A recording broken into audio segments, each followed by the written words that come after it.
Assalamualaikum warahmatullahi wabarakatuh. Bismillahirrahmanirrahim. Nahmaduka ya ghafuru ya syakuru. Mashalli wa sallim barik ala sayyidina maulana Muhammadin wa ala alihi wa sahbihi asma'in nama ba'du. Ketika Fatihah itu sebegitu keramatnya, sebegitu topnya, itu setan rapat, singkat cerita itu yang tadi dipimpin oleh iblis yang sedang terkapar apa? Terus tali obatnya enggak ada, cuma dia shock karena ada surat yang turun yang melafatkan itu pasti selamat dari apa? Neraka. Nah ini gimana saran Anda? Sarannya adalah bikin orang-orang itu lupa, tidak baca Fatihah. Nah ini rapatnya iblis. Idzabu wajtahidu hatta tufilu qulubahum hatta la yaqulu hadhihi surah. Kala yuksiru qira'ataha wa la yakunu lahum ajrun wa thawabun bal yakunu lahum adzabun wa iqabun. Kemudian yang terakhir saya beri ijazah tentang Al-Fatihah ya, karena ini surat yang populer. Kalau saya ijazahi Quran 30 juz pasti sampean enggak hafal. Atau ijazah surat Baqarah, kalau mau Baqarah mau. Ijazahi surat Baqarah mau 2 juz setengah. Mau Mas Asep? Ya Fatihah aja yang gampang ya. Nah, ya kulhu Fatihah ini paket ringan ini. Tapi pahalanya apa? Besar. Ini beda ya, artinya selama ini mungkin Anda baca tapi monoton ya. Tapi ini saya bacakan teks aslinya tentang istilahnya itu mazaya itu kelebihannya Fatihah.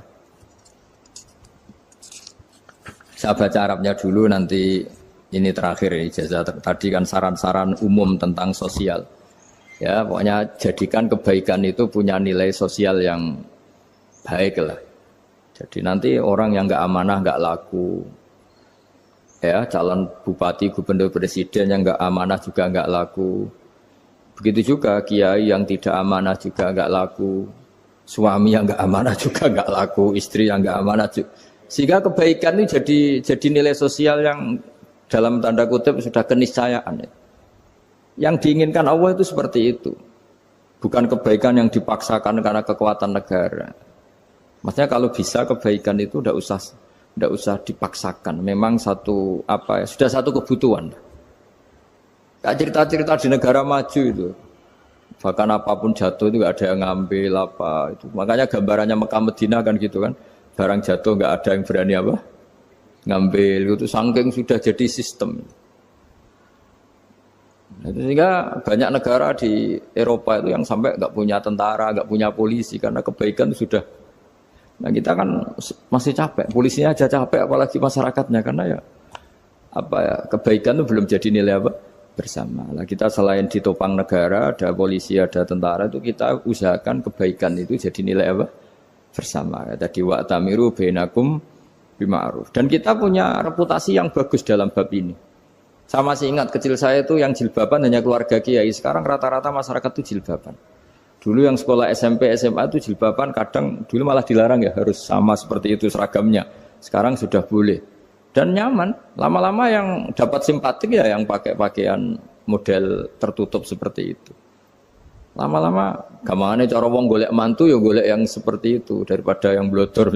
Lama-lama jadi nilai bersama. Ya ingin saya seperti itulah. Di terminal juga sama. Orang mau makan cari warung yang kelihatan ada ayat kursinya, pakai jilbab, atau paling enggak dia enggak mungkin lah nyuguhkan yang tiren atau yang haram. Akan ada garansi sosial, ada apa? Ada garansi apa? Sosial dengan penampilan yang soleh itu kan, masa iya nyuguhkan oplosan babi gitu misalnya itu. Jadi nilai sosial itu harus benar-benar jadi nilai. Sehingga negara biar enggak capek-capek itu. Polisi juga gak capek kan, karena tugasnya seorang Jawa mau ngawat-ngawati tok, tapi sudah tidak perlu tegang karena kebaikan sudah jadi nilai apa bersama. Ya, ingat-ingat ya ayatnya tadi, wa'tamiru bainakum bima'ruf. Jadi kebaikan itu harus jadi nilai bersama. Iktimar itu menjadi urusan bersama. Makanya kalau kita rapat besar disebut apa? Muktamar. Muktamar itu urusan bersama. Ya tadi, imamnya sholat juga menopang Gojek karena enggak lama-lama nopang Grab, nopang Kernet, nopang penjaga Indomaret, penjaga bensin, pom bensin. Nah dia hanya punya waktu 5 menit terus imamnya baca Baqarah kan.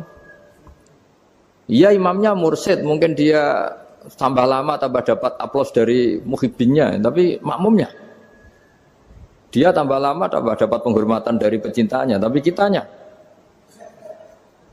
wah khusyuk wali kan dia dapat status naik lah, kita yang sudah tidak ikut jadi wali diganggu apa pekerjaannya. Kalau ada imam seperti itu sampai mufarokoh saja, niat ya Allah sampai sini saja saya makmum orang itu, silakan orang itu punya urusan sendiri dengan jenengan ya sudah, atau salib saja apa. Nah, itu boleh kalau dalam fikih namanya apa? Mufarokoh. Mufarokoh itu niat. Tapi kamu jangan langsung selonong mufarokoh, niat dulu. Pamit sama Allah bahwa sekarang mau mufarokoh. Ya, tapi ya jadi sholat yang aneh kan, imamnya masih rukuk, kamu terus sujud, terus apa-apa selesai ya. Mungkin dalam pandangan itu orang lain ini maksudnya makmum gimana ini kok begini. Tapi sudahlah Allah Maha tahu. Nah, insya Allah dimaklumi. Ya saya baca tentang Fatihah ya, karena sampean pasti sering baca Fatihah. Supaya apa sekaligus jadi jimat lah gitu. Jadi kalau kamu sering di jalan-jalan yang mungkin sepi atau mungkin kan tidak semua teman Grab itu nasibnya bagus yang di Semarang Jogja. Mungkin yang di Kalimantan di Papua kan ada yang 10 kilo gak ketemu rumah, ya kan? Ya lihat di TV-TV itu kan kasihan kan. Sudah 10 kilo gak ketemu rumah. Penumpangnya kuwekar preman tuh kan, ini makan orang enggak kan gitu. Kan ujiannya dua, kalau penumpangnya cantik itu ya kecoba syahwat, kalau preman takut, jadi orang itu selalu ujian itu. Sing sedengan itu kan jarang orang itu.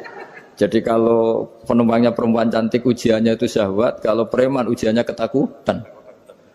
Kalau orang yang lemah bawa uang ujiannya kamu ingin garong. Jadi hidup itu memang semuanya ujian. Liyabluwakum ayyukum ahsanu amala. Makanya saya sering ditanya oleh teman-teman, Gus, nah ujiannya kenal wong wedok elek piye? Sama, kenal wong ayu ujiannya syahwat, kenal wong elek ujiannya ngenyek, itu sama-sama dosa. Syahwat ya dosa, ngenyek juga dosa. Wah elek keriting untune metu ya dosa ngomong gitu. Kadang-kadang orang berpikir enak kancanan wong elek gak dosa. Kata siapa kancanan wong elek itu ya dosa, karena bawaannya ngenyek. Ngenyek itu menyepelekan itu. Makanya saya itu ya nggak mau berteman sampean. Nanti kan bawaannya ngenyek atau seneng ya tidak tahu saya. Ya sudah ada takdir saja, kalau ketemu ya tak ulang ngaji gitu. Tapi ini ngaji terakhir, setelah ini ngaji biasa aja, tidak usah resmi gini. Ngaji kok resmi aneh. Pokoknya nanti suatu saat kalau pandemi sudah berlalu saya akan ngaji Rebone, lalu ini ngaji. Ini ngaji yang kurang bagus karena ngatur kiai kurang berkah ini. Nanti tapi ya lumayan lah masih mau ngaji. Ngaji kok tanggal ini jam ini. Sekarang suatu saat kamu tak panggil, Mas Wahyu datang ke sini jam ini, tidak mesti bisa. Mungkin pas ada acara apa, oh, maaf ke sini pas ngecek, pas apa. Gitu. Jadi ya sudah, tapi tak maafkan, enggak apa-apa. Takdir, ya. Tak bacakan, supaya sampean tahu keramatnya Bismillah. Nah sebelum saya bacakan Bismillah Fatihah, tak beritahu tentang ilmu tafsirnya, karena ini penting sekali. Fatihah itu dawuhnya Allah, tentu itu dawuhnya Allah. Saya ulang lagi, itu kalamullah. Tapi yang sudah diberikan kesampaian ke kita semua. Sehingga seakan-akan itu menjadi dawuhnya kita ke Allah. Jangan salah loh ya, Fatihah itu dawuh Allah, tapi sudah diberikan ke kita. Sehingga posisi kita itu yang punya itu. Nah kenapa ini perlu dijelaskan? Karena nanti ada kalimat iyyaka na'budu wa iyyaka nasta'in. Kalau itu masih kalam Allah, berarti Allah ngomong ke kamu, ngendikan ke kamu, kepadamu aku menyembah. Masa Allah menyembah kamu? Nah, sehingga ilmu tafsir itu menyelesaikan itu dulu ya. Saya ulang lagi ya, sebelum sampean sering baca Fatihah, aku yakin ya sering baca. Tapi barokahnya tidak paham itu tidak pernah janggal. Enggak paham itu ya penting supaya tidak iskal, tidak janggal. Sebetulnya di kalimat itu ada yang janggal. Kalau Fatihah itu kalimatnya Allah atau kalam Allah, bagaimana dengan kata-kata iyyaka na'budu? Masa Allah ngendikan ke kita, kepadamu kami menyembah. Masa Allah menyembah kita? Maka penyelesaiannya secara ilmu tafsir gimana? Semua ulama mengatakan, bukan satu dua, semuanya mengatakan di Fatihah itu semuanya diberi kawalan kalimat. Saya ulang lagi ya, di Fatihah itu semuanya diberi awalan kalimat qulu, katakan wahai hambaku begini. Ya, katakan wahai hambaku begini.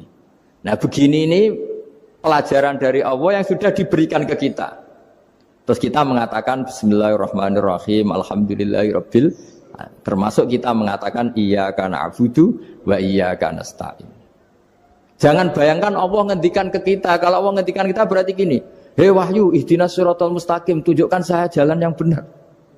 Nah nanti kamu terus, ya Allah, Anda aja minta tolong saya minta tolong siapa kan? Jadi panjang kan? Ya, saya ulang lagi ya. Jadi itu di Ulumul Quran diterangkan gimana? Sebelum baca Fatihah, ya. Fatihah itu kalamullah, ngendikane Allah, tapi yang sudah diajarkan ke kita dan sudah milik kita. Sehingga kalimat itu menjadi milik kita. Tapi ya kalamullah, tetap kalamullah, tapi sudah menjadi milik kita. Sudah paham ya? Ya pinter nah. Ya, karena kalau tanpa penjelasan seperti ini, Anda akan iskal. Bagaimana Allah, iskal itu janggal, bagaimana Allah mengatakan iya karena butuh. Kan jadi aneh ya? Ya, jadi tak jelaskan secara ilmiah ya. Jadi kata ulama-ulama tafsir, ayat-ayat Quran seperti ini sebetulnya dimulai dari qulu apa? Meskipun enggak dilafatkan. Itu kan sama dengan qul huwallahu ahad Muhammad, katakan kalau Tuhan itu satu. Ya namanya Quran itu kan kalam Allah, membina nabinya, membina umatnya. Makanya dikatakan atau enggak, di sini tersembunyi kata qulu, katakan. Ya. Jadi ya ibarat apa itu? Kamu ngajari anak kamu lah. Panggil jenengan bapak kula. Itu maksudnya anak itu, kalimat itu kalimat kamu, tapi kamu ajarkan ke anak kamu. Terus anak kamu bilang, Pak jenengan bapak kulo. Nah, ketika kamu mengatakan jenengan, bukan kamu mengatakan jenengan anakku, berarti anakmu itu bapakmu, kan lucu kan? Anak kamu ajari jenengan bapak kulo. Kamu, engkau, bapak saya. Terus anak kamu mengulang, jenengan atau kamu bapak saya. Berarti itu kalimat yang kamu ajarkan, tapi sekarang sudah milik anak kamu. Kalau itu kalimat kamu kan lucu, masa anak kamu bilang bapak. Nah itu seperti itu. Jadi ulama memberi solusi atau jawaban iyyaka na'budu wa iya, itu sebelumnya ada kata-kata qulu, katakan wahai hambaku, hubungan kamu dengan saya adalah katakan iyyaka na'budu wa iyyaka nasta'in. Terus hubungan kamu dengan saya katakan juga dalam doamu ihdinas siratal mustaqim. Jelas ya, jadi itu kalam Allah yang sudah milik kita karena diajarkan Allah untuk kita. Dong ya? Ya sudah dong ya, gak jelas gak. Tapi bagus, gak jelas itu bagus. Kalau kamu jelas gak jadi digrab, jadi gubernur. Min azimi fadliha kasratu asma'iha wa fadail ukhra. Ini cerita dramatisnya surat Al-Fatihah. Qala Abu Hurairah radhiyallahu anhu inna iblisa ranna khina unsitat Al-Fatihah. Jadi iblis itu begitu kesakitan. Ini kitab Abu Abul Farad karangannya Syed Muhammad Alawi, juga kutipan dari beberapa kitab. Yang jelas beliau sendiri juga ngutip dari beberapa riwayat di beberapa hadis.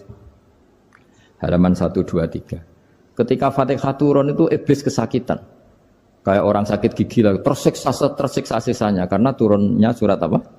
Al-Fatihah. Artinya kalau Anda baca Fatihah dijiwai, maka Anda melemahkan setan, melemahkan iblis.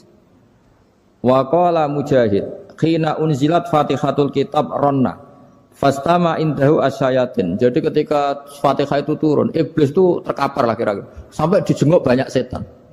Jadi kemana di ICU lah kira-kira gitu kalau sekarang itu. Entah COVID entah enggak tahu, pokoknya di ICU sampai dijenguk banyak setan. Enggak tahu bawa apa enggak tahu, pokoknya dijenguk banyak setan. Ono yang nyangoni karena ini apa? Ketuanya apa? Pingsan, sakit. Jadi iblis itu sakit sampai dijenguk anak buahnya setan-setan. Ya, semoga kalian semua tidak kenal setan. Kalau kenal berarti teman, apa? Wa qalu misla dzalik. Wa qala lahum laisa mimma taquluna syai'un walakin unzilat suratun laisa ajruqa ilya illa an harrama alaihi nar jahannam. Saya ini bukan sakit fisik kata iblis. Kamu tidak usah jenguk saya, datangkan dokter terbaik, tidak usah. Saya ini tidak sakit fisik. Saya ini sakit karena ada surat yang diturunkan, yang pahala yang melafatkan surat itu pasti selamat dari neraka. Padahal misi terbesar saya ini supaya manusia masuk neraka. Sekarang punya tamengnya. Wah pusing kan? Ya seperti orang lah goda sampean ternyata sampean setia itu kan pusing. Nah ternyata tidak setia itu yang akhirnya ribet kan itu. Jadi iblis itu cita-cita terbesarnya kan semua orang itu masuk neraka. Nah sekarang turun satu surat yang gara-gara surat itu siapapun yang baca dijamin selamat dari neraka. Jadi walakin unzilat suratun laisa ajru qailiha illa an harramallahu alaihi nar jahannam. Karena jadi dia shock lah itu kalau orang di Jawa itu bilang shock. Aduh, sial nasib saya ini umat nggak bisa saya goda lagi karena punya tamengnya tadi punya. Qad tolakaidukum wa makrukum. Rekayasa kalian sekarang itu tidak ada gunanya semua. Nah, ini alhamdulillah di Indonesia kelihatan kan banyak yang miskin, banyak yang susah. Tapi selagi mereka masih sholat, tuh keinginan mencari halal itu masih tinggi. Kayak apa kita di tengah kota, jauh dari anak istri, jauh dari tetangga. Biasanya kalau orang jauh dari anak istri, tetangga kan sakar PDW.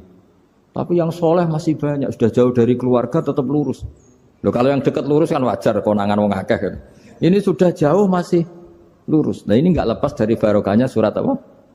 Surat Fatihah tadi. Jadi karena ada surat yang menjamin pelafalnya atau qailiha terbebas dari api neraka. Wa qalat as-sayatinu lahu is ayyusai'in ta'muruna ya maulana. Faqala lahum idhabu wajtahidu hatta tukhfilu qulubahum hatta la yaqulu hadhihi surah. Lalu kita gimana? Jari para setan gitu. Lalu kita gimana? Terus kata iblis, sudah bikin mereka lupa sehingga tidak baca lagi. Selagi masih baca kita pasti keok. Jadi kalau sampean sudah jarang baca Fatihah itu berarti sudah bagian dari kemenangan apa? Iblis. Jadi kalau sampean sudah jarang baca Fatihah itu berarti bagian dari kekalahan Anda, kemenangan iblis. Masih sering baca? Berapa kali? Terus apa lagi?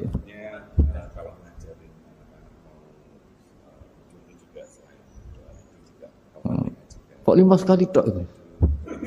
Berarti pas sholat fardu tok. Enggak 5 kali itu mendingan itu 17. Kamu itu ngitungnya jangan 5 ini. 5 waktu itu berarti lumayan kan? Berapa? 17 ya? Ya. 17 ya? Ya. 17 tapi kalau makmum tuh sering separuh kan, apalagi makmum tarawih. Ya kan? Makmum tarawih itu bacanya Fatihah ada yang sempurna enggak ya? Ya enggak lah. Baru alhamdulillah rabbil alamin ruko ikut ruko ini gitu. Makmum kan yang tarawih teman. Kalau tarawih jarang sempurna ya. Fatihahnya itu. Kan imam sudah ruko. Kamu bacanya Fatihah sampai mana? Baru setengah ya. Ya paling pas tarawih aja kan enggak sempurna ya. Apalagi kalau imamnya sing kilat tuh waduh malah. Nah ketika Fatihah itu sebegitu keramatnya, sebegitu topnya, itu setan rapat singkat cerita itu yang tadi dipimpin oleh iblis yang sedang terkapar apa?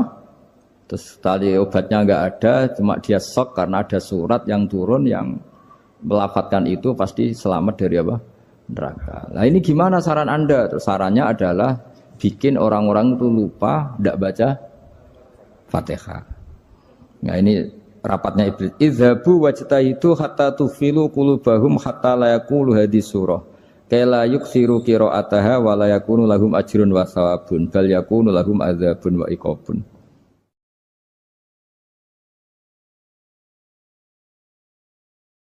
Jadi saya mohon selama ini Anda sudah baca, tapi mungkin hanya rutin saja. Napa rutin saja? Jadi barokahnya ngaji ini kamu punya kekuatan atau punya semangat membaca karena ini surat yang luar biasa. Ibarat gini, kalau sampean tanya, saya juga sering mikir, masa Gus hanya surat kok punya kekuatan seperti itu? Di dunia ini kata Allah, mulai Nabi Adam sampai kiamat, nggak ada yang bisa menandingi kekuatan kalimah. Kalimah itu kata-kata, nggak ada yang bisa menandingi kata-kata. Misalnya Anda nge-grab, berangkat istri cuek, berangkat cuek. Itu beda dengan ketika meskipun satu kalimat. Wes Pak, muga-muga dilindungi pangeran, mugi-mugi jenengan selamat. Itu menjadi teduh dan semangatnya luar biasa karena kayak mendapat support. Jadi kira-kira kalimat itu hubungannya kita dengan Allah Fatihah itu seperti itu. Kamu melafadzkan satu kata-kata yang dibenarkan langit bumi, dibenarkan aras, dibenarkan malaikat, dibenarkan semua penghuni di dunia ini. Sehingga itu efeknya luar biasa. Itu seperti gini ya, kamu cerai sama istri, terus nikah lagi katut babon. 10 tahun anak kamu dididik, ibunya benci kamu. Dan memang Anda layak dibenci. Dididik. Dan sampai nggak pernah manggil kamu Pak. Suatu saat, kamu tentu rindu kan, ingin dipanggil bapak oleh anak kamu. Suatu saat anak ini manggil kamu Pak E. Wah itu senengnya bukan main. Hanya sebuah kata-kata. Makanya kadang-kadang orang itu tanya sama kiai, ijazah lafadz ini gunanya apa sih? Itu ijazah-ijazah itu untaian kata-kata. Yang kata-kata ini dibenarkan langit dan bumi dan aras dan para malaikat. Sehingga efeknya itu luar. Nah ibarat seperti itulah, kamu melafadzkan Fatihah itu melafadzkan kata-kata yang dibenarkan Allah dan Rasul dan semua malaikat, semua penghuni langit. Maka ini efeknya pasti luar. Nah di sini lah orang-orang dulu itu tahu keramatnya itu, sehingga ketika melawan Belanda, melawan Jepang dulu itu kalimat-kalimat itu menjadi mantra yang luar biasa. Doa lah, doa yang luar biasa. Tapi di era modern karena orang sudah tidak ngerti itu, dianggap itu mantra, jimat, khurafat, bid'ah, waduh ribet menemal. Sebetulnya tidak seperti itu. Memang kata-kata ini kekuatannya luar biasa. Sama kesakitan hati kamu juga karena itu. Ngojek wangilan. Lha Pak di bojo kok kowe gagahe tok kere. Wah, iku seling terus mesti. Padahal kalimat itu kan tidak melukai secara fisik, tapi apa kerjanya sesuk saras-sarasen. Karena terus dengan pengadilan seperti itu kan, ngapain kerja demi perempuan yang seperti ini? Lagi-lagi kata-kata ini luar. Nah bayangkan kalau kata-kata itu adalah kalimat yang diajarkan Allah lewat Rasulnya, lewat malaikat Jibril. Kayak apa kekuatannya? Nah kira-kira Fatihah itu gitu. Kalimat yang baik, kalimatan thayyibah diajarkan oleh Allah dan Rasul. Kayak apa kira-kira kekuatannya? Pasti luar biasa. Wong support yang dikatakan istri kita, anak kita aja luar biasa. Apalagi ini support yang diajarkan Allah dan Rasul. Ya makanya saya mohon kalau baca Fatihah, baca kalimat-kalimat thayyibah ketika sholat itu dijiwai. Ya misalnya Rabbana lakal hamdu mil'us samawati wa mil'ul ardi wa mil'u ma syi'ta min syai'im. Engkau zat yang layak dipuji dan pujian ini memenuhi langit dan bumi. Karena kita tahu nggak ada sejengkal di alam raya ini kecuali di situ ada rahmat Allah. Misalnya kamu bisa lewat sampai rumah saya, kamu mungkin anggap biasa saja. Coba kalau ngalami likuifaksi, tahu-tahu bumi ini ambles, bisa ngelewati yang likuifaksi itu luar. Tanyakan orang pernah ngalami likuifaksi di Sulawesi, itu melihat bumi bisa diinjak gak ambles itu, wah luar. Nah, sampean gak ngalami itu sehingga lewat bumi ya biasa aja. Coba kalau ngalami seperti tidur, biasa aja. Coba kalau ada gempa, bahwa bumi tenang ini sudah nikmat yang luar biasa. Masa kamu ngakui nikmat nunggu digituin? Ya kan? Nah, makanya baca Fatihah dijiwai lah bahwa ini kalimat yang luar biasa. Nah, saya teruskan. Warwa Muslimun fi sahihihi an Ibnu Abbas radhiyallahu anhuma annahu qala bainama Jibril alaihi salam qaidun dan Nabi sami anaqidan min fawqi farafa'a ra'sahu faqala hadza babun minas sama futihal yawma lam yuftaqadhu ilal yaum fanazala minhu malakun faqala hadza malakun nazala ilal ardi walam yanzil qattu illal yauma fasallim waqal absyir binuraini qad uti tahuma lam yu'tahuma nabiyyun qablak Fatihatul kitab wa khawatimu suratil baqarah. Jadi suatu saat Jibril ini jagongan kira-kira gitu sama Rasulullah. Tahu-tahu langit itu gemuruh. Langit gemuruh kata Jibril terus semuanya ngangkat kepala ke langit. Ini pintu langit baru ini dibuka yang sebelumnya tidak pernah dibuka seperti ini. Turunlah malaikat, yang malaikat ini pun malaikat spesial yang nggak malaikat murahan lah kira-kira gitu, yang nggak pernah turun ke bumi kecuali juga saat itu. Dengan penyambutan yang luar biasa, dengan semuanya tidak pernah terjadi. Hanya karena surat Fatihah. Jadi ini surat yang luar biasa, pengawalannya lewat malaikat yang spesial nggak pernah turun di bumi kecuali saat itu. Penyambutannya juga nggak pernah seperti itu, baru seperti itu. Jadi semuanya itu spesial. Nah, kenapa ini spesial?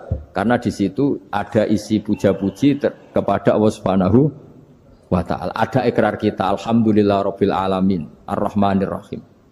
Ikrar ini penting. Kalau contoh paling gampang gitulah. Kamu punya istri selama ini cerewet terus. Suatu saat ngomong, "Pak, tak angen-angen ra ono wong lanang koyo sampeyan." Wah, itu langsung ndak ada lelaki sebaik engkau. Itu sampean senengnya Masya Allah. Karena ada ikrar dari seorang istri ke kamu. Nah, bayangkan kalau ikrar kita sebagai hamba diakui oleh Allah Subhanahu, maka ikrar ini akan dicatat sebagai kebaikan kita yang kita panen nanti di akhirat. Karena ada ikrar. Kita ikrar bahwa alhamdulillah rabbil alamin. Kita ikrar ar-rahmanir rahim. Kita ikrar maliki yaumiddin. Kita ikrar iyyaka na'budu wa iyyaka nasta'in. Sampean misalnya jadi orang Indonesia, ketemu orang Indonesia yang makmur di Jerman. Terus lupa Indonesia. Kamu orang Indonesia? Enggak, saya enggak orang Indonesia. Mangkel gak kira-kira? Mangkel. Karena salah ikrar kan gitu. Ya, jadi saya mohon jangan anggap kalimat itu hal yang biasa, tapi luar biasa. Nggih, ngoten mawon. Assalamualaikum warahmatullahi wabarakatuh.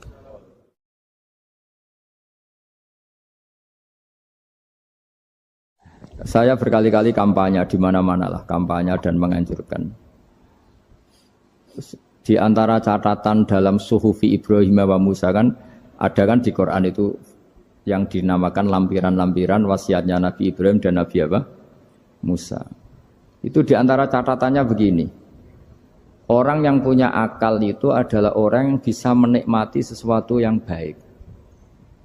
Misalnya gini, contoh gampang gini. Kamu punya anak pertama atau punya anak yang masih kecil. Itu gendong tuh senangnya bukan main. Melihat anak sehat tuh senangnya bukan main. Mungkin saat itu banyak orang yang sedang maksiat dengan perempuan nakal atau dengan teman-teman nakalnya. Yang nganggap seperti itu tidak nikmat.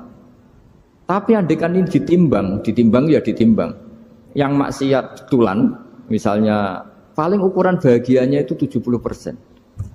Tapi yang ini, yang nimang anak baru lahir atau masih kecil, corong Jawa ngeloni anak, bisa saja bahagianya itu sampai 100%.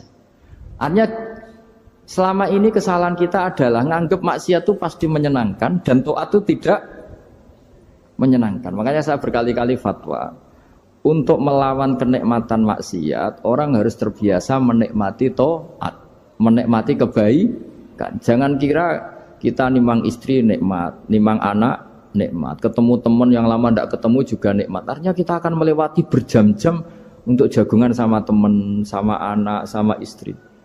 Dan itu harus kamu nikmati. Supaya mengganti tidak berkebutuhan nikmat yang lewat jalur maksiat. Jadi saya mohon sarana-sarana yang menyenangkan itu, yang taat itu kita maksimalkan. Makanya bapak saya itu sering pesen, kowe nak ngaji sing guyon, sing seneng. Nganti wong maksiat itu karena cari kesenangan. Coba kalau kesenangan itu sudah didapatkan saat taat, maka tidak butuh lagi kesenangan yang berbentuk maksiat.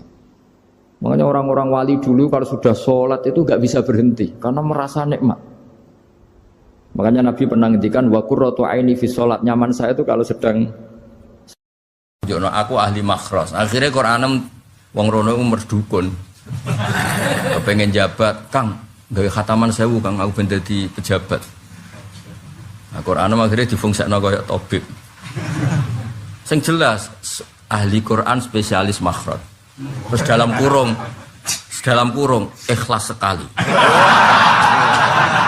Sing ngaji seneng, wis entuk ilmu gak kepikiran salam tempel.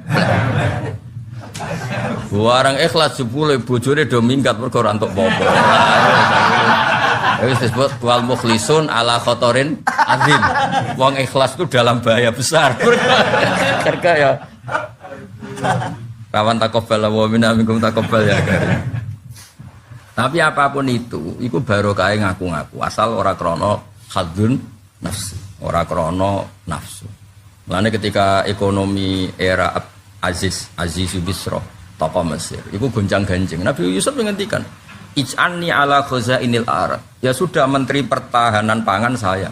Inni hafizun alim. Karena saya menguasai ilmu itu dan saya terpercaya. Semua nabi memaklumkan diri, inni lakum nasihun amin. Ora oleh nabi ditakoki, napa jenengan saged mimpin kula? Nggih, insyaallah saged. Pangestune mawon ora oleh kudu inni lakum nasihun amin. Kudu jelas. Malah sebagian nabi ya sanggrono wong salah paham yo. Aku wis ngomong alam akul lakum inni a'lamu minallah malah ta'ala. Urusan pangeran rak roh aku timbang kowe. Bang ini urusan sarah muslim roh aku timbang kowe. Kowe roh judule tok aku wis ora sak isine. Malah ana sing ora regane piro. Terus takok ben ditakok bibet ben dianggap alim. Lah iku sing kebohongan publik. Ora alim kitabe kok bibet terus tamune tidak mlaku-mlaku. Sawangane kitab kabeh tau diwaca. Ya akeh kiai ngoten niku ya akeh. Ya saya penampilannya. Jadi semua orang baik iku kon maklumatno kebaikannya, tapi aja krana nuruti napa hawa. Ana kabeh kitab iku yo ngelem kitabe. Zakaria Al-Ansari angger ngarang muni wa takbiri bidzalik aula min takbiril asli. Karanganku luwih apik timbang kitab asline. Padahal kitab asline karangan Imam Nawawi. Yes, tapi biasa wae karena beliau enggak niat sombong ya memang seperti itu. Ya disebut babu dzikri rajul mana qifa nafsi. Babu dzikri rajul mana qifa nafsi. Bab seseorang itu boleh menyebut kelebihannya asal kanggo orang banyak, asal maslahat, ora nuruti napa nafsu. Muji uang, muji jabatan, muji perempuan. Malam cawe dok wayu di duit wakil seneng para presiden, para menteri seneng tuh ma'alpat seneng kan seneng muji dunia. Kue itu loh tak kemak sering muji dunia, bawa mobil, bawa duit, bawa babon makanya muji dunia. Nah ternyata ke pas sholat khusyuk, alhamdulillah rabbil alamin. Apa jawab? Waras kue cong, sih puji aku. Ya angel tuh menerang kue. Ya kue kan biasa muji mobil mewah atau babon ayu atau pangkat. Lah selama ini kan gak waras misalnya. Wah bareng pas sholat ya muni alhamdulillah rabbil alamin. Jadi jawabnya waras kowe cong.